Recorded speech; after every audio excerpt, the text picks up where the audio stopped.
Hello everyone, my name is Kist, and welcome back, guys. We're finally back, just talking one-on-one, or I guess me to a wider audience. I don't really know.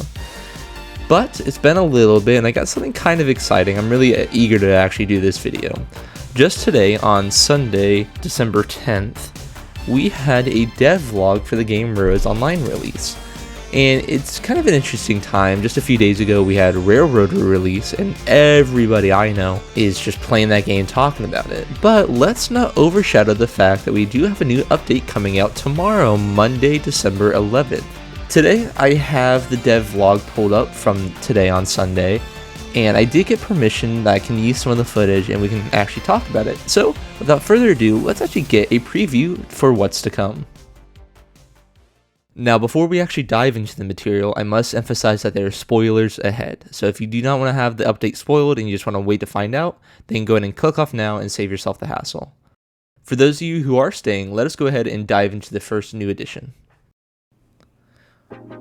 Alrighty, for those of you who are now joining me, I'm kind of doing this as a live commentary. I'm currently in post-editing, recording myself speak and just looking at the video.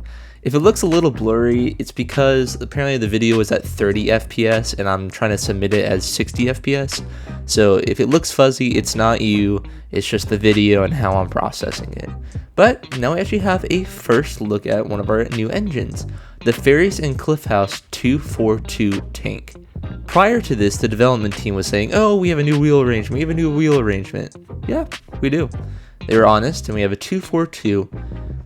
In my opinion, I actually am a fan of the smaller engines. We've been getting a lot of big engines, multiple thousand tractive effort, multiple pounds of weight. So I'm actually glad to see another maybe like a yard goat or a smaller, still powerful engine. You can see if I pause it real quickly that we have a compressor underneath behind the drivers. You can't really see the trailing truck, but I'm going to guess that that's where the other set is of the 242, my bad. It looks very nice. I don't really have anything else to say about it. I'm excited to play it. I'm excited to see what it does, how fast it can go. We can't see the speed here, but there's another thing that they did is they actually added some new paints for a lot of the locomotives. So let me unpause it. And now you'll see that there's different paints for this engine. And I think as well as the Class 48, the Ruby Basin, and the Cook Mogul. So I think it's looking up to be a nice change of pace, maybe just a wider variety of paint schemes that can make it more universal for your railroads, and I think it's an improvement. It's subject to question because I can't really tell in this quality how good the texture is, but we'll all find that out tomorrow. Now, transitioning over to something a little new, we have an addition to the farming industry chain.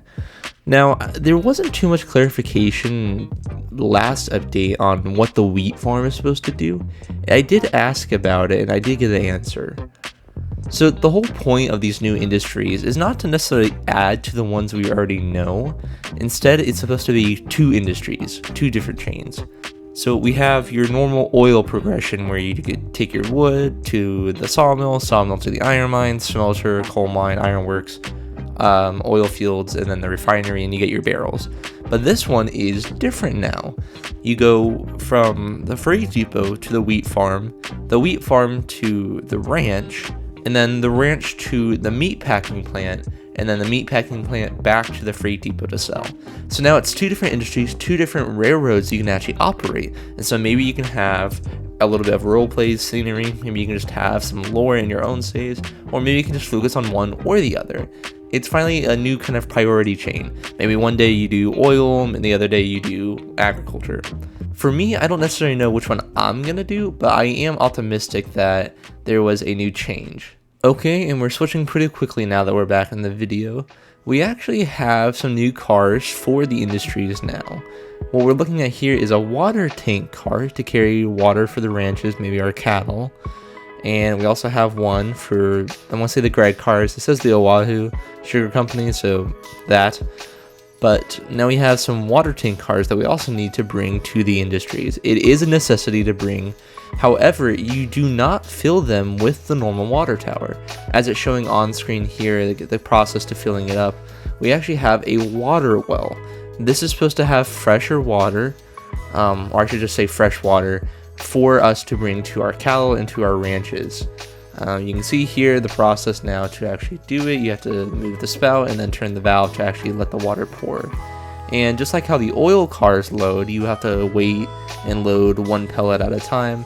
I'm sure you can do the little trick maybe if you turn the valve off and on to get it there, but it's interesting for sure. The other thing we have to do with the agricultural industries is use box cars to actually transport grains. So we knew last time, as you can see on screen, that we're loading pallets into box cars, but we also can do the same thing with grain itself. We don't have a hopper grain car per se, but we actually have to load grain in. I'll show that right now.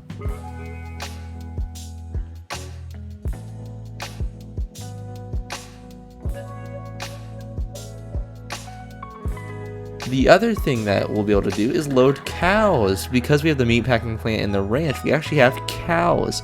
And finally, we can use the stock car to actually carry, livestock to carry the cows. So, just kind of ending our little tangent on the rolling stock. Very, very nice. Indeed, I'm excited to play them, get used to this new play mechanic. I don't think the game itself changed too much in terms of the building mechanic or the world, but we have some new additions to the rolling stock catalog. For this update, they actually changed the driving UI as well. And disclaimer that it's only temporary. They are going to be changing it depending on how the community reacts. And right now, oh boy, let's just take a look at it. Wow, that's different. I'm sure that's probably going to be your first reaction as well. And wow, interesting, for sure. Thing I noticed probably off the bat first, besides the giant speedometer and the stuff on the right, is the fact that bottom bar is gone. So it is open to the world a little bit more. There isn't really a distraction at the bottom of the screen as much. But that speedometer, oh my gosh, it's too big in my opinion. I am all for it. Let me clarify. I like it. I think it's modern. I like its transparency. I think it's going to be good now. It feels a little bit more like you're actually driving something, but it's too big. That on the right is taking up too much space. It's way too much in my opinion, and I hope they downsize it. The levers on the right, they're okay. Maybe they can be pushed down bottom left a little bit more. I don't think they need to be so marginalized. Like it just seems like it's a little too far or too high from the bottom. The more I look at it, the more it will grow on me. But I think that's my biggest complaint. I think it's just too big. I like the look of it. I like where they're going with it. It's transparency. It's a nice overlay. But yeah, I'm just going to keep saying it. I think it's just too big. And alrighty, everybody. I think we're going to end it there. I just have some final thoughts to talk about. And real quickly, if you guys have anything to say and you want to talk about it, go ahead and put it in the comments below. We're going to see the update tomorrow, I think around 6 a.m. Eastern. That's what the last 3 updates have been, so would not doubt if it's at 6 a.m. Eastern or around 12 o'clock noon Central European time. But just be on the lookout for it. I'm definitely excited for it. One thing I'm seeing is, I've seen a lot recently where there's people pushing back against the dev team or let's say the game itself, but I am rather optimistic about where this is heading. I think we're starting to see the final push to full game release getting out of early access. A few months ago, back in October, Stefan Kume, he mentioned that he wanted to have version 1.0. It's on the table.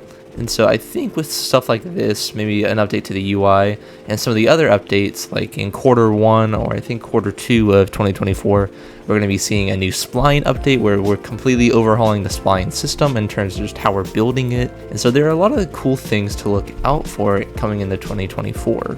Again, I'm rather optimistic with it. The last updates kind of have been a fail, I will admit. We know the last one had a lot of bugs. So I'm praying that there aren't a lot of bugs with this one. I will link the original dev vlog down below. They have started those again. Sandy has been the one. She's doing a great job leading them. And I think that's really about it. If you guys want to, again, check the description for the dev vlogs and you can see everything in its original form. And she can give you more information about it in that context. If you haven't already and you're new to the channel, maybe consider liking, subscribing, and ringing the notification bell if you want to see more content like this from myself. I'm off school finally, I'm on winter break, and I do plan to do a lot more videos as we go to the end of the year, and I have a bigger project being worked on right now. So, stay tuned everybody, and I think that's it. Catch you next time. Bye-bye.